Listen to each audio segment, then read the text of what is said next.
sommes le 22 mars 1616. Une caravelle en provenance de Goa et qui se dirige vers Madagascar s'arrête dans la région de Grand Port à Maurice.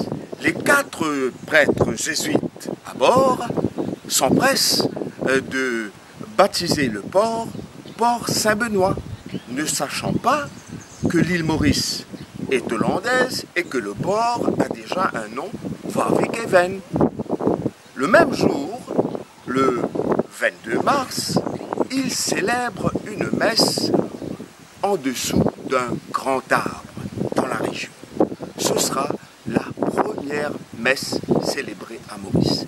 Et c'est là que commence l'histoire de notre Église. Aujourd'hui, il s'agit de faire un survol de nos différents évêques, de grandes personnalités qui ont marqué chacun à leur façon l'histoire de notre île. Et je vous parlais justement de Saint-Benoît. Le 21 mars, lorsque l'île était en vue, les prêtres jésuites avaient déjà dans leur tête le nom qu'ils allaient donner au port. Et justement, l'histoire des évêques est marquée par l'ordre de Saint-Benoît, vice-préfecture apostolique et préfecture apostolique sous la période française, qui dura de 1715 à 1810. L'île Maurice devint vicariat apostolique sous la période anglaise. Le dernier vicaire apostolique, Monseigneur William Bernard Allen Collier, comme ses 2 prédécesseurs, est issu de l'ordre de Saint-Benoît. Il est un bénédictin. Il débarque à Maurice le 14 septembre 1841. L'île Maurice est alors un vicariat apostolique. Il y débarque avec 4 prêtres choisis sur le volet, parmi eux le Père Laval, et il va opérer dès ce moment-là un changement radical en ce qui concerne l'Église, qui va fleurir de façon remarquable sous sa direction et sous la mission extraordinaire du Père Laval et de ses collaborateurs. Le 7 décembre 1847, le pape Pie IX va ériger le vicariat apostolique en diocèse, le diocèse de Port-Louis. Qui en est le fondateur? C'est bien Monseigneur William Bernard Allen Collier, qui sera notre premier évêque. Son épiscopat reposera sur 4 piliers: ecclésiastique, éducation, missionnaire et philanthrope. Au niveau ecclésiastique, il va faire le choix de ses prêtres de manière très soigneuse. Même si ce sera très difficile, puisque à l'époque, l'administration anglaise impose le recrutement des prêtres anglais uniquement. Il va se battre pour que d'autres nationalités puissent exercer chez nous comme prêtres, tels que le Père Laval, l'abbé Egremont et d'autres. Il va aussi se battre au niveau de l'éducation, car même lorsqu'il était vicaire apostolique, il a fait venir l'Institut de la Bienheureuse Vierge Marie, par exemple, les Sœurs de Lorette, pour pourvoir l'éducation aux filles, chose qui n'existait pas au niveau secondaire à l'époque dans notre île. Il va aussi faire venir les frères des écoles chrétiennes qui ouvriront des écoles et qui, par la suite, va inaugurer l'école Saint-Joseph en 1877. Monseigneur Collier sera déjà parti. Au niveau caritatif, philanthropique, n'est-ce pas lui qui a encouragé Caroline Lanfernat de Larelle, mère Marie-Augustine, à ouvrir la congrégation de Notre-Dame du Bon et Perpétuel Secours, qui va porter ses fruits de manière remarquable, car c'est elle, par exemple, qui est à l'origine de la toute première léproserie à Maurice. Au niveau missionnaire, Il a encouragé l'arrivée des missionnaires à Maurice, des collaborateurs du Père Laval, par exemple le Père Thiessé, le Père Lambert, le Père Thévaux, le Père Beau, tous collaborateurs du Père Laval au sein de la congrégation du Saint-Esprit. Si à son arrivée le 14 septembre 1841, l'église à Maurice ne compte que 5 paroisses et 2 petites églises dignes de ce nom, à son départ en 1862, l'église compte 12 paroisses et plus de 30 églises et chapelles, où 35 prêtres seront à pied d'œuvre, à comparer avec 8 prêtres au départ. Et que dire de cette archi-confrérie de Notre-Dame des Victoires ou de l'autre confrérie du Rosaire qui ajoute au dynamisme dans la communauté. Hormis ces superbes sanctuaires en pierre de taille, tels que Saint-Augustin et Saint-Sauveur, construits sous l'épiscopat de Monseigneur Collier, ce dernier nous a laissé un bijou architectural au centre de Port-Louis, qui est le palais épiscopal et qu'il a fait ériger en 1852. Orphelin de père et de mère, Michael Hankinson, qui naît dans une famille pauvre le 29 septembre 1817, va être élevé par un prêtre. Il choisira d'ailleurs cette voie et sera ordonné en 1841. En 1863, il sera sacré évêque de Port-Louis, ensemble avec Hyacinthe Gonnet, le presque mauricien, qui lui sera sacré évêque de Trinidad. Il prendra ses fonctions en 1864 à Maurice, remplaçant Monseigneur William Collier. Son court épiscopat, qui durera jusqu'à 1869, sera difficile et éprouvant. Il connaîtra l'épidémie de malaria qui décimera plus de 30 000 habitants en 1 an et demi. Il connaîtra aussi le cyclone du 12 mars 1868 qui mit l'île Maurice à plat. Mais il fit venir les sœurs Marie réparatrices, une congrégation contemplative. Il fut aussi à l'origine des paroisses Sainte-Thérèse à Cœur-Pipe et Notre-Dame de la Délivrande à Montaillon. Il fit aussi ériger la chapelle de Sacré-Cœur à Constance. Monseigneur Hankinson meurt le 21 septembre 1870 au monastère de Douai en France. Ses restes seront inhumés à la cathédrale Saint-Louis qu'il aura servi pendant 5 ans, selon ses souhaits. Il voulait retourner à Maurice. Né le 7 juillet 1828 à Liverpool en Angleterre, William Benedict Scarisbrick, le futur remplaçant de Hankinson, sera ordonné prêtre en 1852 à Douai, France. Il va se joindre à l'ordre de Saint-Benoît. Il sera sacré évêque en 1871 et il arrivera à l'île Maurice en 1872 en tant qu'évêque remplaçant de Monseigneur Michael Hankinson.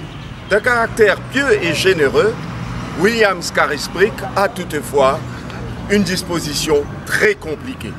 Il a des rapports conflictuels avec pratiquement tout le monde, son clergé, les autorités et même ses fidèles. D'ailleurs, les prêtres lazaristes qu'il fera venir de l'île de la Réunion pour s'occuper de l'évangélisation des immigrants chinois vont quitter le pays en 1880 puisqu'ils ne s'entendent pas avec l'évêque. Il aura aussi des rapports tendus avec le gouverneur Popelesi qui pourtant est lui aussi un catholique. Mais quoi qu'il en soit, Monseigneur Scarisbrick aura de nombreuses réalisations. Il érigera en paroisse le Sacré-Cœur, où je me trouve actuellement, et aussi Saint-Vincent-de-Paul. Et il transformera en paroisse d'autres églises comme le Saint-Sacrement et Saint-Cœur de Marie à Petite-Rivière. Monseigneur Scarisbrick va aussi obtenir la nomination de 8 chanoines qui agrémenteront les célébrations solennelles. Scarisbrick va aussi introduire la pratique des 40 heures et il va créer une organisation qui sera le porte-parole pratiquement officiel des fidèles. Il va regrouper l'intelligentsia catholique dans une organisation, comme je vous l'ai dit, qui s'appelle l'Union catholique et dont la contribution sera déterminante pour l'Église et pour le pays. Monseigneur Scarisbrick va nous quitter en 1887 pour rejoindre l'Europe. Est-ce que ces rapports avec Pope Hennessy y sont pour quelque chose? Nous n'en savons rien. Mais Monseigneur Scarisbrick a toutefois marqué son époque ici à l'Église catholique de Maurice. Il a d'ailleurs ordonné 9 prêtres. Et c'est sous son épiscopat que les frères des écoles chrétiennes ouvrirent le collège Saint-Joseph le 20 janvier 1877. Léon Meurin, le remplaçant de Monseigneur Scarisbrick, arrive à Maurice en 1887. Il est non seulement de nationalité française, mais il appartient aussi à la congrégation de jésuites, ce qui tranche singulièrement avec ses prédécesseurs qui étaient à la fois anglais et bénédictins. Il affichera un vif intérêt pour les ouvriers qu'il regroupera au sein d'une union. Il va aussi leur donner une imprimerie pour qu'ils puissent se regrouper et travailler. En 1893, il fera même une lettre pastorale destinée aux ouvriers. Il encouragera aussi les vocations locales en créant un petit séminaire qu'il appellera Saint-Louis, qui sera à Port-Louis, et qu'il va déplacer plus tard pour Bocage à Moka. Monseigneur Meurin va faire quelque chose de très important aussi. Il va débuter le procès informatif de la réputation de sainteté du Père Laval en 1893. Il va également ériger en paroisse Saint-François-Xavier à Port-Louis et Notre-Dame de Lourdes à Rosil. Il va nous quitter malheureusement le 1er juin 1895 avec un riche héritage qu'il serait trop étendu d'aborder dans ce documentaire. Le remplaçant de Monseigneur Meurin arrive à Maurice le 10 octobre 1896. Il s'appelle Peter Augustine O'Neill et il est né à Liverpool en 1845. Il devient orphelin de père et de mère avant même qu'il n'ait 9 ans.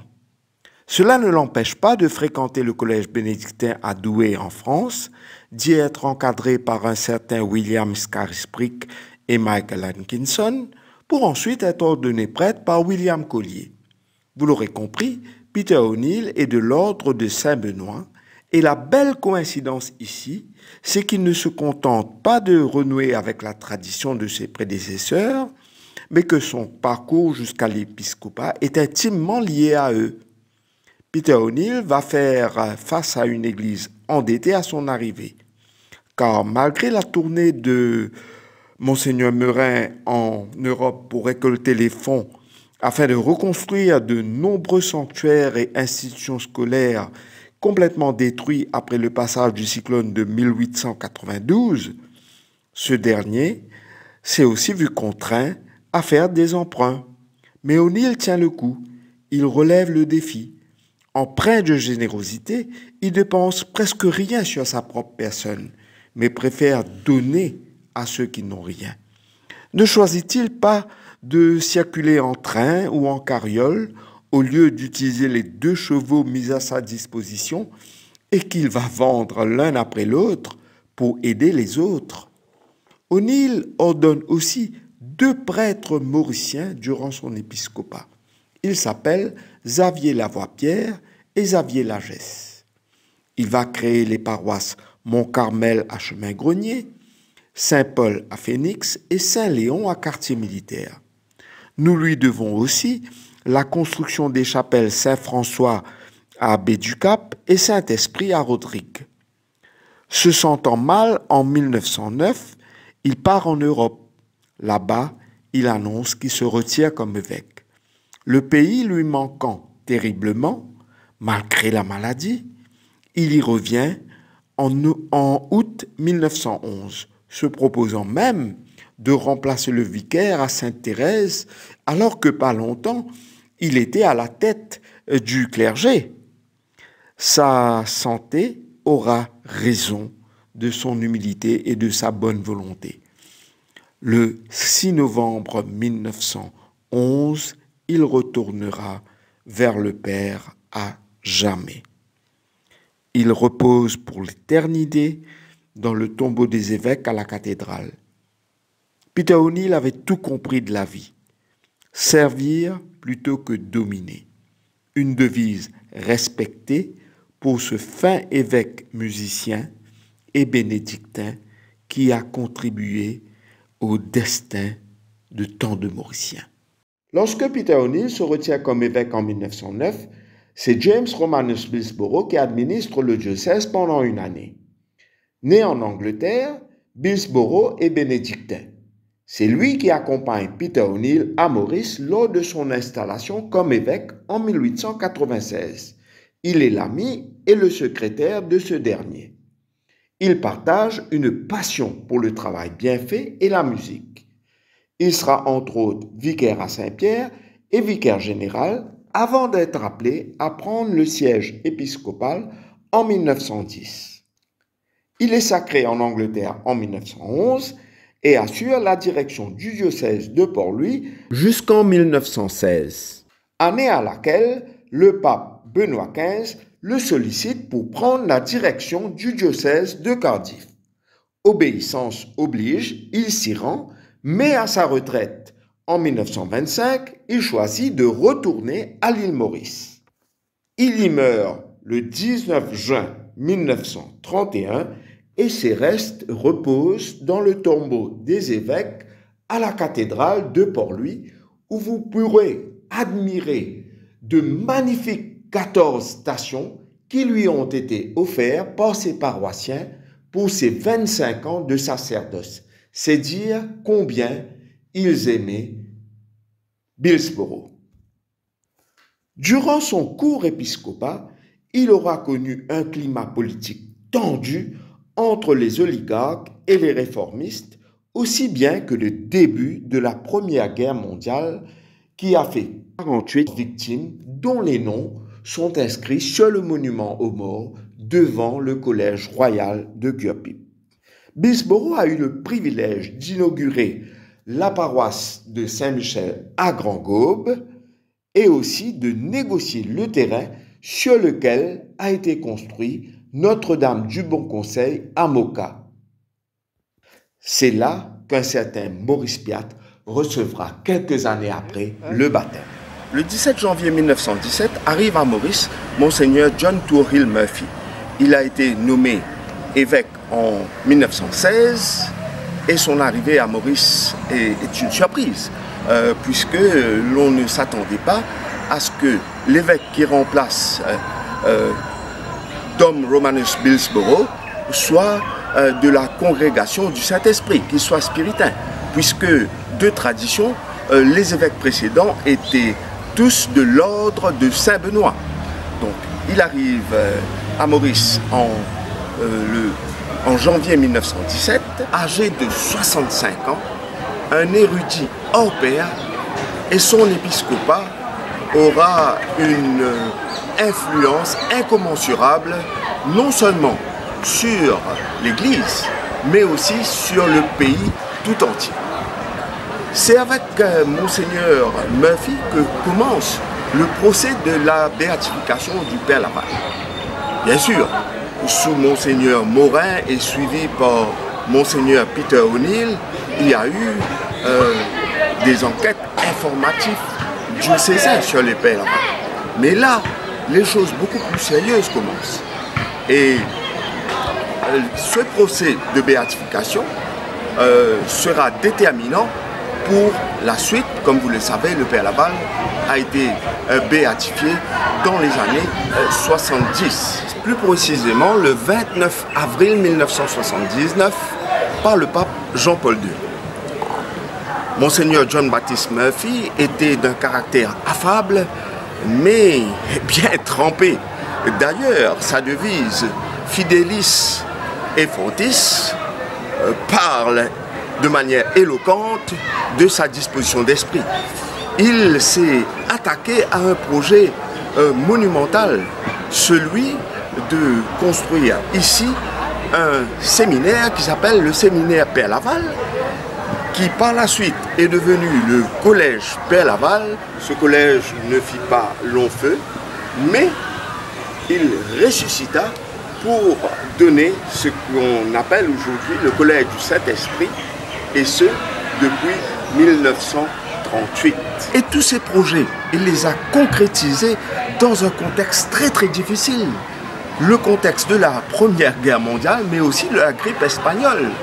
Était-ce facile à cette époque de susciter de l'intérêt et de récolter des fonds pour pouvoir réaliser ces merveilles que nous pouvons profiter aujourd'hui? Monseigneur Murphy était de caractère affable et très proche de son peuple. D'ailleurs, son Excellence faisait le trajet à pied, très souvent, entre la cathédrale et Sainte-Croix. Et tout au long de sa route, il prenait le temps de parler et d'échanger avec son peuple. Le 16 avril 1926, John Baptiste Tourhill Murphy quitta ce monde.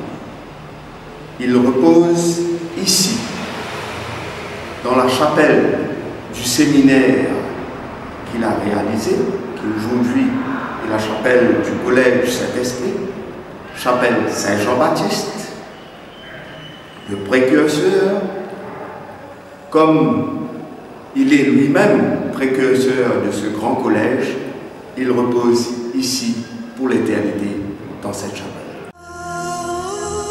Monseigneur John Baptiste Tourhill Murphy sera remplacé par un autre spiritain, irlandais aussi. Il s'agit de Monseigneur James Lean.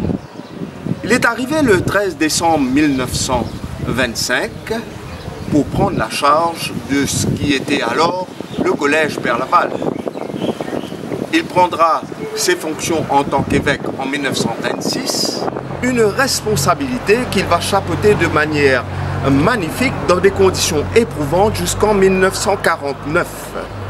C'est sous Monseigneur James Lean, par exemple, que Marie-Reine de la Paix a été érigée le 15 août 1940.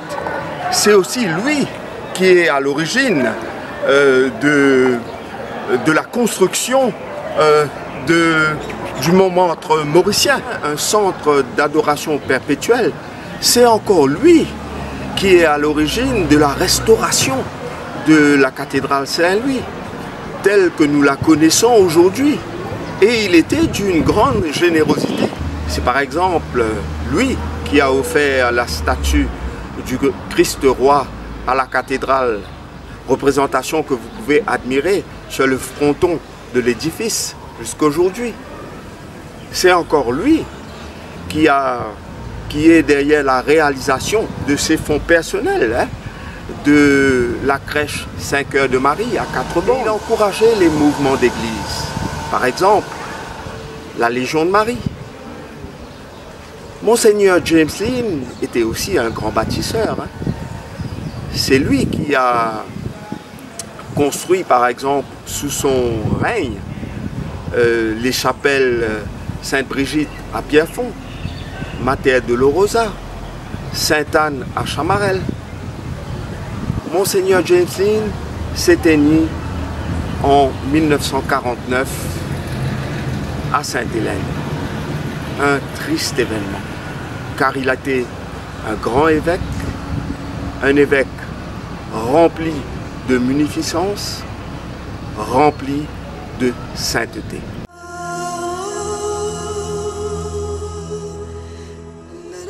C'est Monseigneur Liston qui prendra le relais de Monseigneur Lynn en 1949. Daniel Liston est arrivé à Maurice le 4 décembre 1937. C'est lui qui ouvre ce collège, le collège Saint-Esprit. En 1938, il en sera d'ailleurs le premier recteur. Monseigneur Liston était un grand bâtisseur et il avait aussi un intérêt spécial pour l'éducation.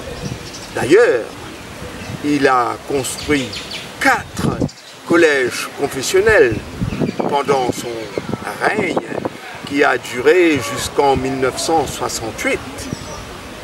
Faut-il souligner qu'il était aussi de la congrégation du Saint-Esprit et aussi dernier évêque étranger. Sous son épiscopat, l'Église connut l'ordination d'un nombre de prêtres impressionnant. 13 Mauriciens furent ordonnés par Monseigneur Daniel Liston.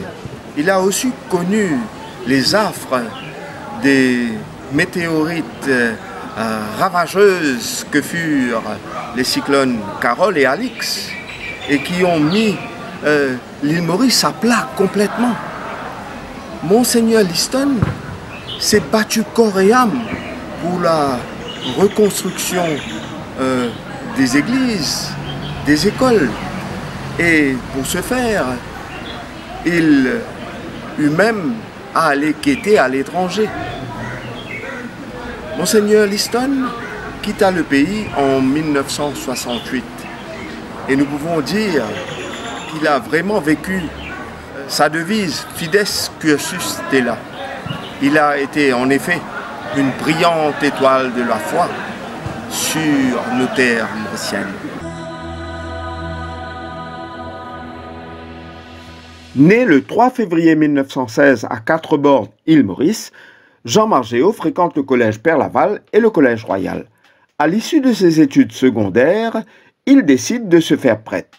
Ordonné à Rome en 1938, il rentre au pays un an plus tard. Versatile et dévoué, il occupe des postes de responsabilité au sein du diocèse. Lors des fréquentes absences de Monseigneur Liston entre 1955 et 1965, c'est lui qui administre le diocèse. Le 6 février 1969, Jean Margéot est nommé évêque d'une île Maurice fraîchement indépendante. Il est élevé au rang de cardinal en 1988 et prend sa retraite en 1993.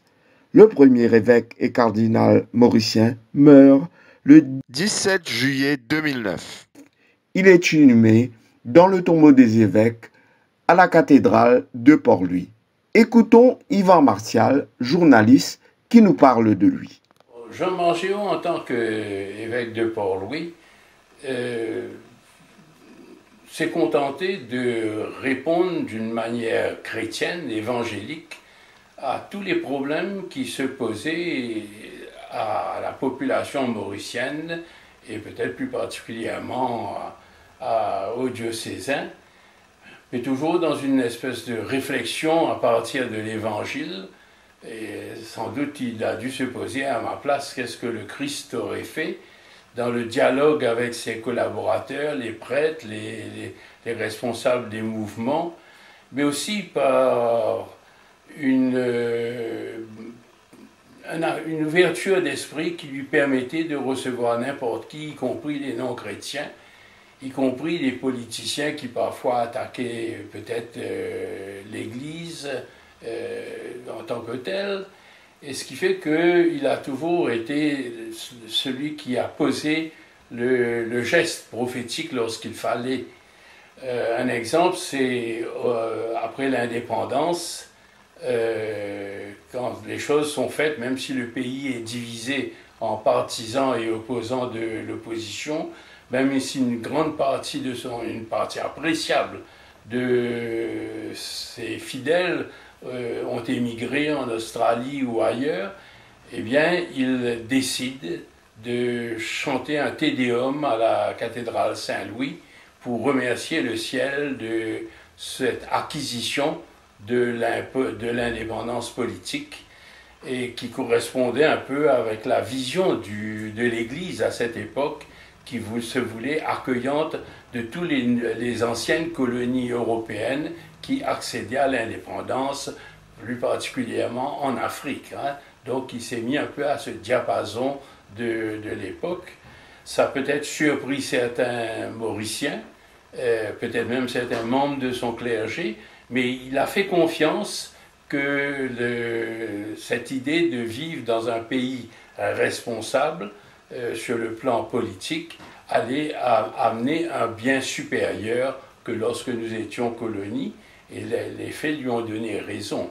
Bon, la réconciliation entre partisans et opposants de l'indépendance est peut-être plus le fait de la coalition PMSD Parti travailliste qui a assuré le développement économique de Maurice avec l'instauration de nouveaux piliers économiques comme le tourisme et la zone franche manufacturière. Mais Monseigneur Margéot avait déjà annoncé cela.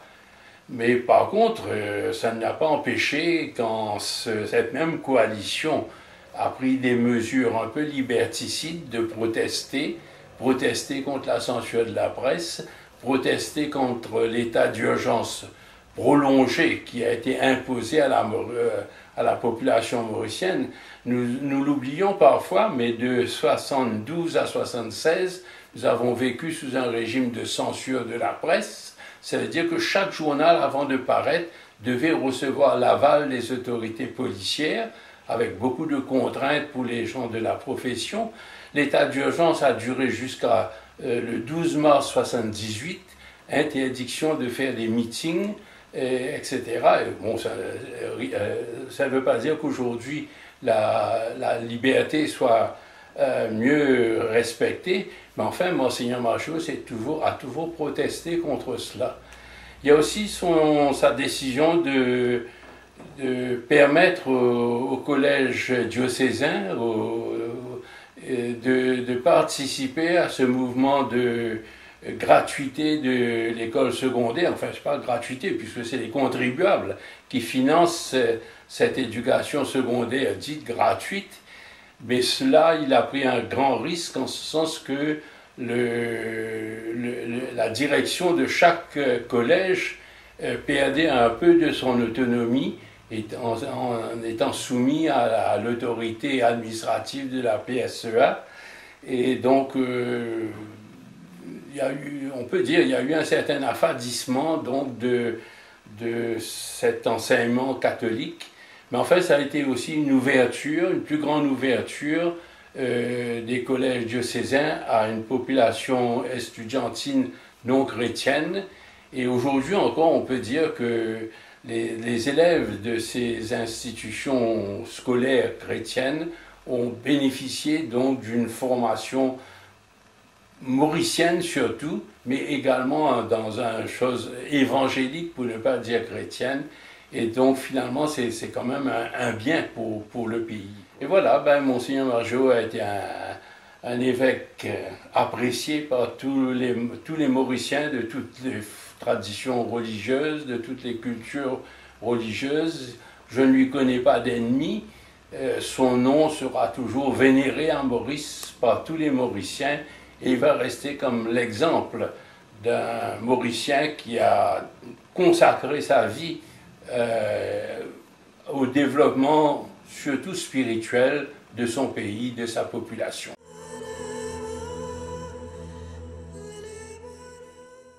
Né le 19 juillet 1941, Maurice Piat fréquente le collège du Saint-Esprit avant de s'envoler pour l'Irlande où il épouse la prêtrise au sein de la congrégation du Saint-Esprit. Ordonné en 1970, il retourne au pays où il est à la fois prêtre et enseignant. Il occupe plusieurs postes de responsabilité au sein de l'Église avant d'être sacré évêque en 1991. 2 ans plus tard, il remplace Monseigneur Margéot comme 11e évêque du diocèse de Port-Louis. En 2023, il passe le relais à Jean-Michel Duron, qui devient alors le 12e évêque du diocèse de Port-Louis. Quelles ont été les grandes réalisations du cardinal Gat? Moi, ce qui me frappe, c'est que la première année même de son ordination, il a été très sensible à la cause créole. D'ailleurs, ses 2 premières lettres pastorales, c'était sur la cause créole. Donc, il était très... Parce que vous savez, il faut le dire, quand il a été choisi comme évêque, il y a eu beaucoup de questions qui ont été posées. Pourquoi pas Monseigneur Nagapène, etc., etc. Mais je dois dire que c'était un grand évêque. Il est un grand évêque. Et il a su vraiment rassembler, je dois dire, les Mauriciens autour de cette cause. Et il a été très courageux. Et ça, je lui dis un grand merci encore une fois. Ça, c'était ses premières lettres et pastorales. Et après, l'éducation. Il est très attaché à la question de l'éducation. D'ailleurs, il continue encore. Vous savez, avec toutes ces questions de ces jeunes qui finissent l'école, qui ne savent ni lire ni écrire, c'est un vrai problème pour notre société. Et je sais qu'il est venu me voir il y a quelques jours là, et il allait dans le sud pour aller s'enquérir de cette question de l'éducation et cet échec que beaucoup de jeunes aujourd'hui vivent dans ce domaine-là. Alors voilà un autre aspect. Et puis un fléau qui ronge notre société aujourd'hui, et c'est toute la question de la drogue.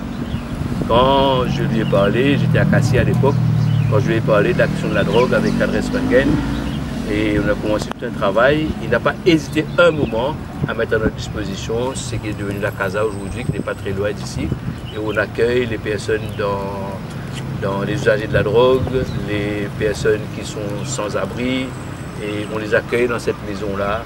Et Monseigneur Piat continue encore aujourd'hui à croire dans ce combat, parce que ça fait beaucoup de souffrance dans les familles. Mais le connaissant, il va pas en retraite, mais il va continuer à nous aider. Hein. Je crois qu'il a encore de belles années devant lui.